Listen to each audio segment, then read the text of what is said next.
NEET प्रकरण एक गंभीर समस्या हो गया है। भारत सरकार और हमारे प्रधानमंत्री माननीय नरेंद्र मोदी जी इस प्रकरण को गंभीरता से लें और हमारे नौजवानों की भावनाओं को समझें और सच्चाई को सामने लाने का प्रयास करें और लोगों का आश्वासन दें, क्योंकि अगर ये प्रकरण में गड़बड़ हुई है, घोटाला हुआ है, तो होनहार पुत्र का भविष्य अंधकार में डाला गया है। ऐसे स्थिति में छात्रों का उग्र होना स्वाभाविक है, परंतु हम लोग जेपी के लोग हैं। मैं स्पष्ट कहूंगा कि छात्रों पर लाठीचार्ज बर्दाश्त नहीं और बिचौलियों को छात्रों के राजनीति में, आंदोलन में उकसाने की क्रिया स्वीकार नहीं किया जाएगा। अर्थात छात्रों पर लाठीचार्ज बर्दाश्त नहीं और बिचौलियों को इंटरफेयर स्वीकार नहीं किया जाएगा। और ये प्रधानमंत्री जी को इस एंगल से देखना होगा कि ये छात्र आंदोलन के नाम पर उसी तरह से कुछ तत्व इसमें प्रवेश कर गए होंगे, जैसे किसान आंदोलन के समय फर्जी किसान का बैनर, फर्जी किसान लोग उसमें घुस करके किसान के नाम पर अपना उल्लू सीधा कर रहे थे। उसी तरह से नीट प्रकरण में भी अलगाववादी ताकतें अपनी मंसूबा को सफल बनाने के लिए वैसे ही कार्य करेंगे जैसे किसान आंदोलन में किया गया था पंजाब में। और आज भारत में नरेंद्र मोदी ही नहीं, विश्व में भारत जो है एक ऐसा देश उभरता जा रहा था कि जिसे विश्व समुदाय भी इसके पसंद नहीं कर पा रहा है। और वह चाहता है विश्व समुदाय कि भारत कभी शक्तिशाली न बने, भारत अंतर कलह में झेलता रहे, भारत आपस में जूझता रहे। ये विश्व समुदाय का सोच होता है। और विश्व के कुछ लोग जो हैं, कुछ देश हैं जो भारत को अस्थिर करना चाहते हैं। और आज तो प्राय दिन मीडिया में आते रहता है कि विदेशी फंडिंग से आंदोलन चलता है भारत में। वो फंडिंग चाहे जो भी हो, जैसा भी हो, तो अगर बिचौलिए और विदेशी फंडिंग, विदेशी सोच के आधार पर अगर आंदोलन होगा तो देश के लिए, हम लोगों के लिए दुर्भाग्य होगा। आंदोलन हमारी होनी चाहिए, हमारे नौजवान हैं। अगर नौजवानों के साथ गलत हुई है तो हम लोगों का भी कर्तव्य बनता है कि इन छात्रों को साथ दें और छात्रों को लोकतांत्रिक आंदोलन में हम लोग इनको सहयोग करेंगे और करना चाहिए। लेकिन हिंसात्मक आंदोलन देश, समाज, परिवार सबके लिए खतरनाक होगा। ऐसी स्थिति में मैं अपने नौजवानों को, अपने छात्रों को कहूंगा कि आप अपने आंदोलन लोकतांत्रिक तरीका से करें। समाज आपको साथ देगा, हम लोग आपको साथ देंगे, परंतु अलगाववादी ताकतों को साथ न ले। अलगाववादी ताकतें सत्ता के फेर में है, वो आपकी व्यवस्था से मतलब नहीं रखते हैं। अगर वो आपकी व्यवस्था से मतलब रखते तो आज देश में बेरोजगारी की समस्या की जो बात करते हैं, मैं तो कहूंगा कि जो संगठन, जो व्यक्ति देश में महंगाई और बेरोजगारी का मुद्दा उठाता है, उस पर तो राष्ट्रद्रोह का मुकदमा होना चाहिए। बेरोजगारी और महंगाई सरकार के बुत्ते के बाहर की चीज है। आज हम लोग जब बचपन से सुनते आए, महंगाई और बेरोजगारी पर सरकारें गिरते रही, बनते रहे, लेकिन मुद्दा वही रहा। कभी महंगाई, कोई भी राजनीतिक दल महंगाई के मुद्दा से हटे नहीं। और आज मुद्दा बना रहे महंगाई को, मुद्दा बना रहे हैं बेरोजगारी को। इससे समाज दिग्भ्रमित होगा। भारत में या किसी देश के कितना जो युवा है, सबों को नौकरी देना किसी सरकार की औकात में नहीं है कि सब नौजवानों को नौकरी दे दे। रोजगार और नौकरी में अंतर है। रोजगार सबों को मिल सकती है, 100% अपने तरीका से लोग रोजगार कर सकते हैं, लेकिन नौकरी एक लिमिट संख्या में दी जाती है, लिमिट संख्या में अनुपात है। इसलिए नौकरी के लिए जो लोग छात्र अपने आप को बेरोजगार समझते हैं, वो गलत है।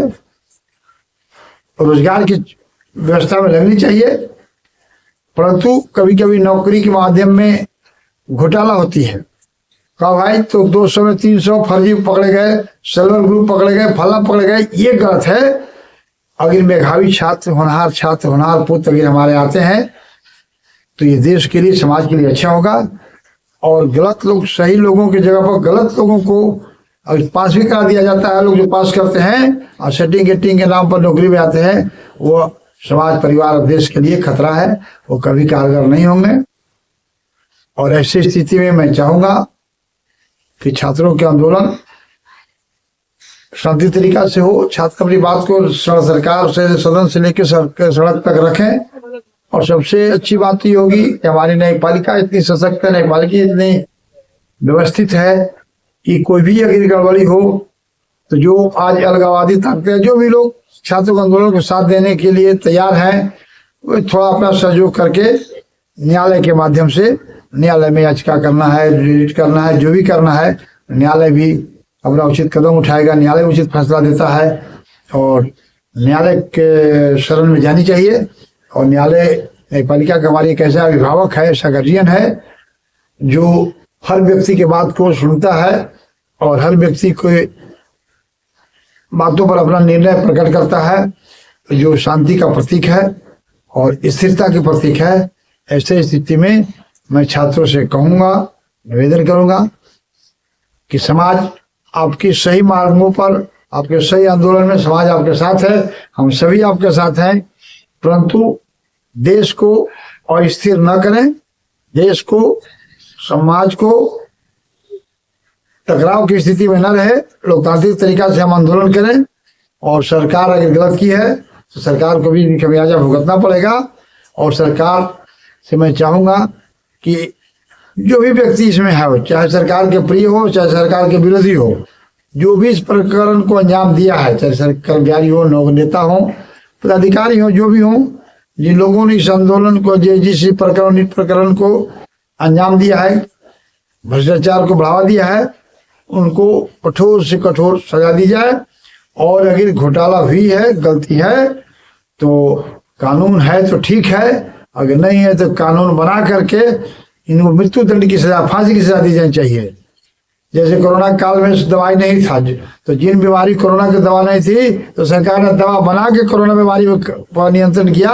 उसी तरह से इन भ्रष्टाचारियों को सजा देने के लिए अगर कानून है तो ठीक है, अगर कानून में कोई कुछ कमी है तो कानून बना करके इनको मृत्युदंड, फांसी की सजा दे, जिससे समाज में एक भय पैदा होगा। गलत लोग सड़क पर नहीं आएंगे, गलत लोग भविष्य गलत करने के लिए सोचेंगे। और अगर गलती हुई है, नीट में घोटाला हुआ है, तो ऐसे लोगों को भ्रष्टाचार के मुकदमा चलाने से भी कुछ फायदा होगा नहीं। भ्रष्टाचार पर जो भी मुकदमा चली है, उनके अभियुक्त सरकारी अतिथि बन के रह जाते हैं, 2-4-6 महीने जेल में रहते हैं, पूरा वो ऐसे आराम में रहते हैं। इसलिए भ्रष्टाचार का कोई भी मामला आता है तो राष्ट्रद्रोह की मामला में तब्दील किया जाए और उसकी कम से कम सजा फांसी होनी चाहिए। अगर अपराध नियंत्रण के तहत देखा जाएगा तो रूटीन वर्क सजा करेंगे, रूटीन वर्क जेल में जाएंगे, रूटीन वर्क निकलते रहेंगे और फिर अपना मनमानी करते रहेंगे। इसलिए जब भ्रष्टाचार को राष्ट्रीय मुद्दा बनाया जाएगा, राष्ट्रीय कानून में लिया जाएगा और राष्ट्रद्रोह की दृष्टिकोण से देखा जाएगा। क्योंकि सरकारी तंत्र में भ्रष्टाचार हुआ तो सरकार के साथ भ्रष्टाचार हुआ। सरकार क्या एक राष्ट्र है, तो राष्ट्र विरोधी गतिविधि हुई। अगर गलत लोग सिलेक्शन होकर जाएंगे तो गलत काम करेंगे तो राष्ट्र प्रभावित होगा। ऐसे स्थिति में भ्रष्टाचार के खिलाफ मृत्यु दंड से कम सजा नहीं होनी चाहिए, ये राष्ट्रद्रोह की मामला होनी चाहिए। अन्यथा बिचौलियों का मन बढ़ते रहेगा। हमारे छात्र, हमारे अन्य लोग, छात्र नहीं बहुत से लोग हैं, विभिन्न विभागों में हैं जो भ्रष्टाचार के शिकार होते रहते हैं। अब भ्रष्टाचारी जो है सरकारी अतिथि मेहमान बन के रह जाते हैं और उनकी कोई सजा नहीं हो पाती है। 10 साल, 20 साल, 50 साल हम ट्रायल में रहते हैं, वो अपनी मंशा में सफल रहते हैं। ऐसे स्थिति में मैं सरकार से कहूंगा अंतिम बार में कि छात्रों को आंदोलन को आगे न बढ़ने दें। लाठी के बल पर नहीं, पुलिस के बल पर नहीं, उनकी भावनाओं को इस कदर विश्वास में जीते कि हमारे नौजवानों को लगे कि प्रधानमंत्री, मुख्यमंत्री हमारे देश के अभिभावक हैं, हमारे अभिभावक हैं, ये हमारे लिए कर रहे हैं, हमारे लिए करेंगे। एक अभिभावक का रोल प्रस्तुत करें हमारे मुख्यमंत्री, हमारे प्रधानमंत्री। जब अभिभावक के रूप में उतरेंगे तो स्वाभाविक है कि छात्र हमारे सड़क पर नहीं रहेंगे और न्याय मिलेगी। और भावनात्मक कदम नहीं उठाई गई तो अलगाववादी ताकतें इसमें अपना मंसूबा सफल करेंगे। और आज वैसे राजनीतिक दल जिन्हें देश में अलगाववाद के आधार पर सांप्रदायिकता के आधार पर देश को नींव रखा, आजादी से पहले बर्बादी किया देश को, जिन लोगों ने देश के दो टुकड़े को बांटा, आज वो लोकतंत्र के लड़ाई लड़ने के लिए प्रधानमंत्री आवास के घर के सामने सो जाते हैं सड़क पर। ऐसे लोगों को तो शर्म नहीं है, न लोकतंत्र की कदर करने का अकल है, अनो जनता के बीच में शर्म की अकल है कि जिनके पूर्वजों ने देश को खंडित किया, देश को तोड़ा, अलगाववाद की आग में झोंका, आज उनके पूर्वज अगर नौकरी दे दिए रहते, आज उनके नौकरी आज तो या महंगाई में नियंत्रण रखते तो आज देश में स्थिति होता ही नहीं। आज देश में जो भी हो रहा है प्रवर्ती सरकार की गलत नीतियों के कारण हो रही है और हम उसका शिकार बन रहे हैं। और हम लोग जेपी के लोग हैं, छात्रों पर लाठीचार्ज बर्दाश्त नहीं और छात्र के आंदोलन में बिचौलियों का प्रवेश स्वीकार नहीं। जय हिंद, जय भारत।